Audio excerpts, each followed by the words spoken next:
Ou Shabbos ve Shabbat Shalom.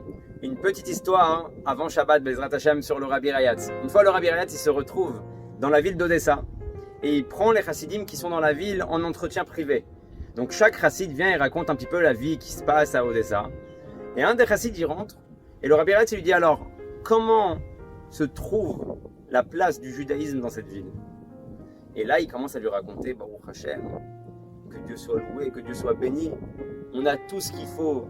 On a un mikvé, on a des minyanim, on prie ensemble, on fait des farbrengen, on étudie la Torah, il y a des shiur tous les jours. Baruch Hashem, il n'y a rien à dire, on ne se plaint pas, on est très heureux de vivre à Odessa. Le rabbi il sort 10 roubles et lui donne à ce juif.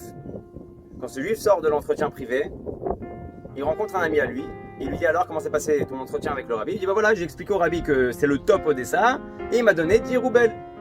Le juif il dit ça dans sa tête, tu lui as dit que tu lui as montré que le bon côté en réalité d'Odessa. Moi je vais lui raconter la vérité. C'est pas 10 roubles qu'il va me donner, c'est 100 roubles qu'il va me donner. Parce que le rabbi il sera fier que je lui raconte le Hémet. Donc ce juif là il rentre chez le rabbi. Et le rabbi il dit comment se passe la vie à Odessa. Il lui dit c'est une catastrophe. Les gens ils vont dans des bars toute la journée. Ils font que boire. Et ils pensent même pas étudier, et ils font rien, et c'est n'importe quoi, et c'est le modernisme, et ils comprennent rien. C'est une catastrophe ce qui se passe à Odessa. Le rabbi il prend un rouble, et il lui dit tiens, ça c'est pour toi. Là le chassid il regarde, il comprend pas, il dit Rebbe, celui qui est venu et qui t'a pas dit la vérité, tu lui as donné 10 roubles. Moi je viens, je te dis la vérité sur cette ville et tu me donnes 1 rouble.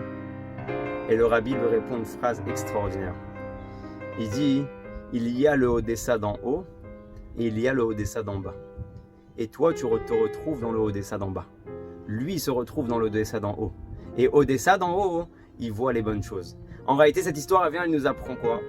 Que toute chose qu'on voit dans notre monde et dans notre vie, tout dépend des lunettes qu'on a mis sur nous. On peut tout voir d'une manière négative, mais on peut tout voir d'une manière positive. Et en réalité, c'est ça qu'on doit comprendre. On peut décider de voir ce monde-là comme une jungle, on peut décider de voir ce monde-là comme un jardin. Si on prend sur nous d'habiller les bonnes lunettes, alors on ne sera pas dans le Odessa d'en bas, on sera dans l'Odessa d'en haut. Shabbat Shalom.